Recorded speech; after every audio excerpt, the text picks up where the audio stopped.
రేవంత్ రెడ్డి నేతృత్వంలోని తెలంగాణ ప్రభుత్వం గ్యారంటీలను ఒక్కొక్కటిగా అమలు చేస్తూ వస్తోంది. తాజాగా ఇందిరమ్మ ఇళ్ల పథకంపై ప్రభుత్వం అదిరిపోయే అప్డేట్ ఇచ్చింది. డిసెంబర్ మొదటి వారంలో ఇందిరమ్మ ఇళ్ల పథకాన్ని ప్రారంభించనున్నట్లు ఇప్పటికే సీఎం రేవంత్ రెడ్డి వెల్లడించారు. డిసెంబర్ రెండవ వారం నాటికి లబ్ధిదారులకు ఉత్తర్వులు విడుదల చేసేలా కసరత్తు చేయాలని ఆదేశించారు.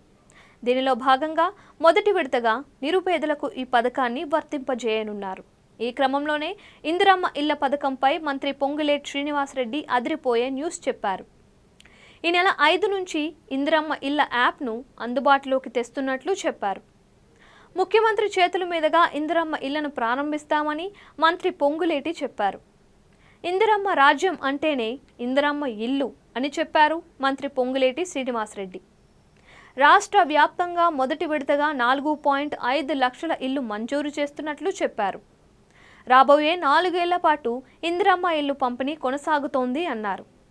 త్వరలోనే ప్రతి నియోజకవర్గంలో 3,500 ఇందిరమ్మ ఇల్లు ఇస్తామని మంత్రి తెలిపారు. వీటి కోసం ఇప్పటికే 3,000 కోట్లను కేటాయించామని, గ్రామాల్లో ఇందిరమ్మ కమిటీలను నియమించినట్లు తెలిపారు. ఇక సంక్రాంతి తరువాత రైతు భరోసా ఇస్తాము అన్నారు రెవెన్యూ శాఖ మంత్రి పొంగులేటి శ్రీనివాసరెడ్డి. ఇప్పటికే రైతులకు 21,000 కోట్ల రూపాయలు రుణమాఫీ చేశాము అన్నారు. గతంలో కాంగ్రెస్ అధికారంలో ఉన్నప్పుడు వడ్లకు 250 రూపాయలు బోనస్ ఇచ్చిన కాంగ్రెస్ ఇప్పుడు 500 రూపాయలు బోనస్గా ఇస్తున్నామని తెలిపారు. ఎన్నికల వరకే రాజకీయాలు అని, ఆ తర్వాత అభివృద్ధిపైన దృష్టి పెట్టినట్లు మంత్రి చెప్పారు.